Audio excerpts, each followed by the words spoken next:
¿Qué habrá soñado Miguel Nubé de... No, Marcelo Nubé de Un Solo Uruguay cuando vio el presupuesto? ¿O qué habrá soñado antes y qué le despertó cuando lo leyó? Porque Un Solo Uruguay ha emitido comunicados en las últimas horas con una visión crítica de lo que está dispuesto en el presupuesto y en general no está viendo del todo bien lo que se está procesando a nivel presupuestario, porque no se vislumbra la baja de costos que está pidiendo este movimiento, que ha tenido una presencia pública muy notoria en los últimos meses, en los últimos años. Nubé, gracias por estar con nosotros nuevamente. Buen día. Muy buenos días, ¿cómo andan? Bien, muy bien. ¿Por qué no lo convence el presupuesto? ¿Qué es lo que ha visto que Un Solo Uruguay no está conforme? No, a ver, una aclaración. Los comentarios que hemos hecho estos días no están vinculados al presupuesto porque en realidad todavía lo estamos estudiando. Ajá. Nosotros, igual que hicimos con la ley de urgente consideración, cuando sacamos queremos tener claro lo que vamos a decir. Por lo tanto, esto que hemos hablado de impuestos, de costos, está más vinculado a lo que ya está pasando. Acá hay una situación donde no por medidas que se tomaron, sino por algunas que no se tomaron, los costos han aumentado para el sector agropecuario, sobre todo para los productores que tributan por IMEVA, que son cerca del 90%, los productores que facturan menos, los más chicos, porque hay una serie de medidas que dejaron de estar activas. Una es la posibilidad de contar el IVA en los productores que tributan por IMEVA. Eso hace que el gasoil para esos productores haya aumentado un 22%. Son medidas que había puesto el gobierno anterior en el último periodo y ahora vencieron. Exactamente, y no siguen activas. No se extendieron. Exactamente, lo mismo sucede con el caso del 18%, aquel que habían subido hace unos años de contribución rural, que se había exonerado durante los últimos años. ¿Y ahora volvió a aplicarse? ¿Aumentó la contribución entonces? Y de punto de vista del bolsillo de la gente, sí, el valor sigue siendo el mismo, pero no tiene el descuento que tenía. Por lo tanto, en el bolsillo de la gente, del productor, sí aumentó. Obviamente que el 1% vinculado a la comercialización de ganado por un año es un incremento real. Que eso va para el fondo coronavirus. Exacto, era un 1% que se cobraba, que antes el productor lo adelantaba el BPS, digamos, cuando tenía que pagar el BPS, lo descontaba porque ya lo había pago, y ahora por un año lo tiene que pagar aparte porque en realidad va para otro destino.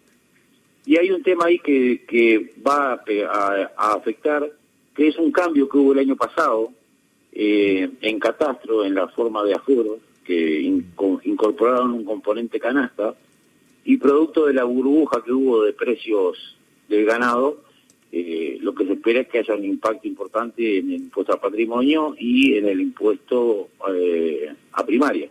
Algunos estudios contables hablan de un 36% de incremento del valor de catastro. Entonces, hay una serie de medidas y una serie de cuestiones que en realidad están empezando a pegar. El productor lo está sintiendo, lo va a empezar a sentir ahora con el pago del BPS de septiembre.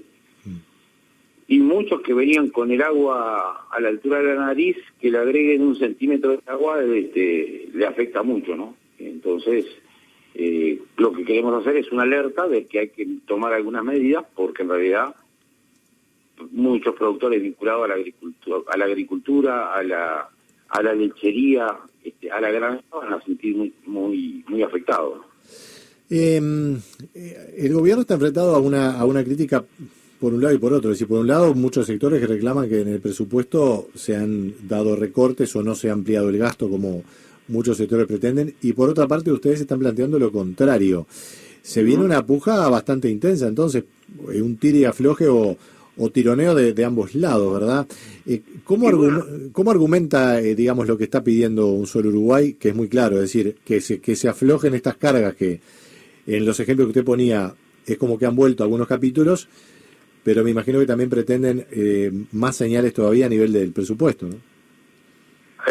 A ver, el planteo del movimiento en torno al gasto del Estado ha sido constante y coherente a lo largo del tiempo.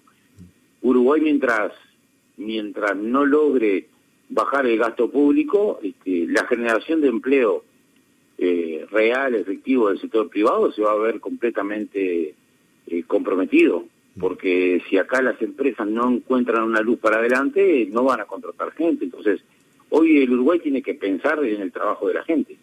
Hoy todos tenemos que pensar en medidas que permitan generar empleo, porque en realidad lo que hoy tiene Uruguay es un problema serio de empleo, de mucha gente que no tiene sustento para su familia. Ahora, más allá que usted dice no analizó el presupuesto, la filosofía del presupuesto es queda estable el gasto y la idea es justamente que el sector no estatal, o las empresas, los productores, vayan levantando la economía. ¿No lo ve factible?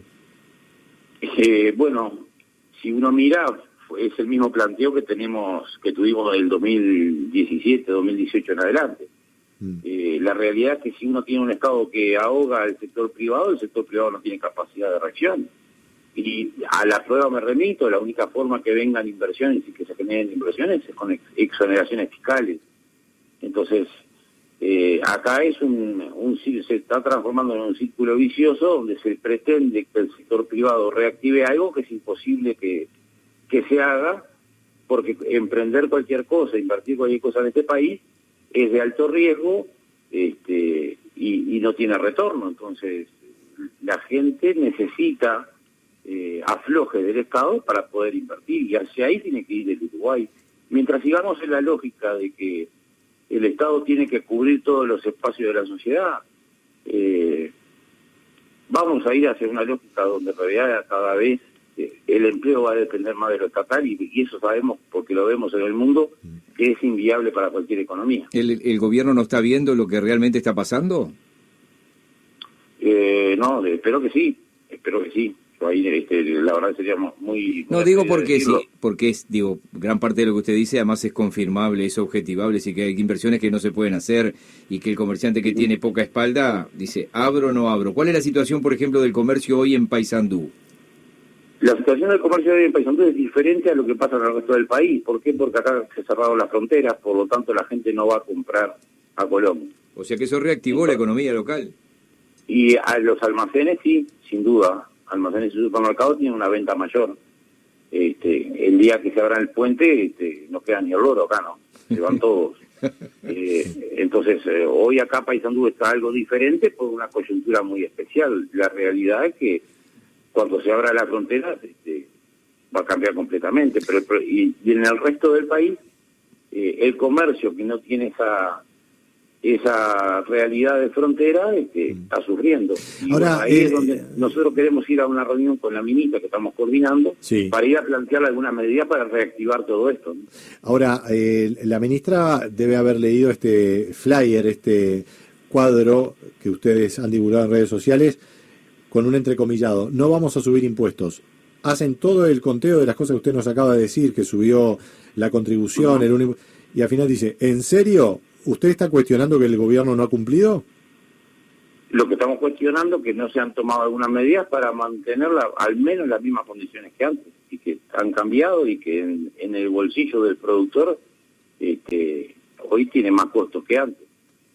Y eso es una realidad. Después uno técnicamente o en una declaración políticamente lo podrá plantear con el combustible sigue al mismo precio, no han subido los impuestos. La realidad es que en el bolsillo del productor ha subido, porque hay algunas condiciones que han cambiado, no porque haya subido el valor real, el valor absoluto de los diferentes temas. Los temas siguen intactos y algunos se agravan. Usted, que es uno de los que más rema en el barco llamado Un Solo Uruguay, ¿le está costando, entre comillas, arrear a la gente? ¿La gente sigue con el mismo entusiasmo o está bravo el movimiento? No, obviamente que es un movimiento con mucha discusión interna, con mucha efervescencia en la discusión, con visiones, por suerte, de primer día que se discuten y que hay diferentes visiones, pero después salimos con una única postura. Pero siguen interesados, porque yo no me expliqué bien seguramente. ¿Siguen interesados? ¿Siguen participando? ¿Hay gente que va? Sí. De hecho, hace unos 15, 20 días tuvimos la primer mesa nacional presencial desde la pandemia y bueno, fueron gente de todos los departamentos. La actividad sigue, el interés sigue, la generación de documentos, de propuestas siguen. Estamos incorporando cada vez más propuestas en diferentes áreas y las queremos ir a volcar en este caso al Ministerio de Economía, que es donde tenemos mucho para aportar. Brevemente, ¿cuáles serían esas medidas? Bueno, tenemos algunas vinculadas a comercio, a turismo, a lo que es la financiación de la venta de productos agropecuarios,